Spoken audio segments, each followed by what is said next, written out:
Video viral Presiden Joko Widodo jadi supir dadakan tamunya di konferensi tingkat tinggi atau KKT G20 di Bali.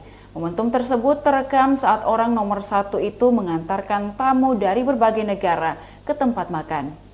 Terlihat kala itu Presiden Jokowi menjadi pengemudi mobil bugi yang mengangkut beberapa orang termasuk Ketua dan Direktur Pelaksana Dana Moneter Internasional atau IMF, Kristalina Georgieva.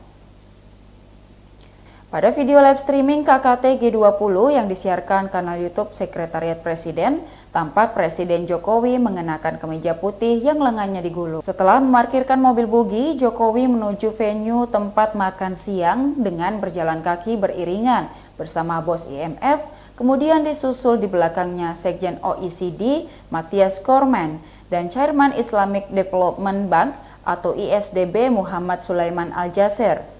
Tentunya dengan pengawalan ketat Pas Pampres. Terlihat juga ada Menteri Luar Negeri Retno Marsudi dan Kepala Staf Kepresidenan RI Muldoko dalam rombongan itu.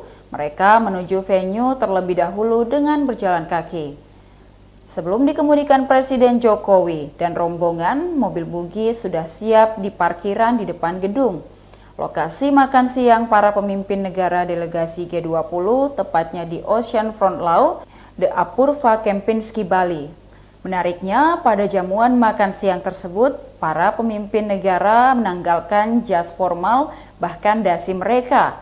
Ya, mereka terlihat lebih santai. Ternyata melepas jas merupakan saran dari Presiden Joko Widodo sendiri. Demikian Tribun Hot News hari ini. Tribuners, saksikan berita lainnya hanya di kanal YouTube dan Facebook Tribun Timur. Terima kasih sudah nonton. Jangan lupa like, subscribe, dan share ya!